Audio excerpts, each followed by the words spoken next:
Bonjour à tous et à toutes et bienvenue dans notre rendez-vous sur les fleurs de bac en vidéo et la somatisation. Je vous avais dit que les semaines qui vont suivre, nous allons nous axer principalement sur les maladies infantiles. À savoir pourquoi votre enfant aura tendance à attraper tel ou tel virus. Qu'est-ce qu'il fait que émotionnellement il va être plus fragile face à ce virus? Alors, nous allons voir aujourd'hui la coqueluche et qu'est-ce que la coqueluche nous montre dans les émotions de votre enfant. La coqueluche, c'est une maladie infectieuse, c'est une maladie contagieuse et épidémique qui s'attrape bien souvent avant 5 ans et qui se traduit par des quintes de toux séparées par une inspiration longue et sifflante qu'on appelle aussi chant du coq. Alors, si votre enfant a attrapé la coqueluche, c'est qu'il est fragilisé émotionnellement par ce que traduit la coqueluche.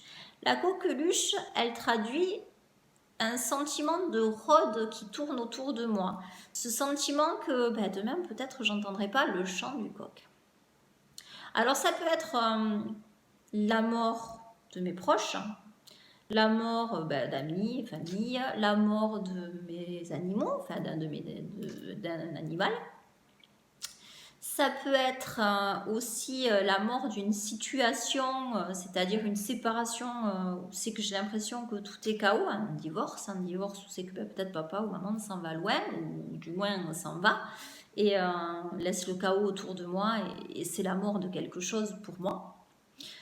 Ça peut être aussi que votre enfant est sous le regard de tout le monde, il attire beaucoup de jalousie au sein de sa famille ou à l'école, et qu'il a l'impression que par cette jalousie et tout ce qui est contracté de ça, ce qui l'entoure en fait est mort, puisque il n'a plus de regard agréable autour de lui, puisqu'il souffre de jalousie, mais aussi que ces regards qui sont sur lui de la part du fait que il est il a tous les regards sur lui, on l'aime plus, c'est vraiment le chef-d'œuvre, ça l'étouffe et ça le fait mourir de tout ce que ça engendre.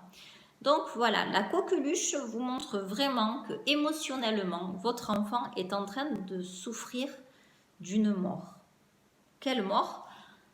À nous de voir ensemble et à nous d'en discuter. C'est pourquoi, dans ce rendez-vous, concernant les fleurs de bac, je ne vais pas vous dire il faut prendre telle ou telle fleur de bac, je ne vais pas vous conseiller des fleurs de bac pour l'instant, parce que s'il a la coqueluche, ça peut se traduire dans cette mort qui rôde, mais comme on l'a vu ensemble, de diverses manières. Ça peut être l'animal, on l'a vu, ça peut être un proche, ça peut être la famille, ça peut être un divorce, ça peut être le fait qu'on est trop sur lui justement. Donc voilà, il faudra décortiquer ensemble pour savoir exactement qu'est-ce qui traduit cette mort qui érode autour de votre enfant comme il le ressent. J'espère que ce petit moment ensemble vous apportera beaucoup, que ça vous aura aidé du moins à voir les choses autour de la coqueluche. Et puis de toute manière, on va continuer autour des maladies infantiles pour pouvoir décortiquer chaque émotion, chaque traduction de ce que votre petit bout attrape à l'école ou en dehors. Très bonne journée à vous, au revoir.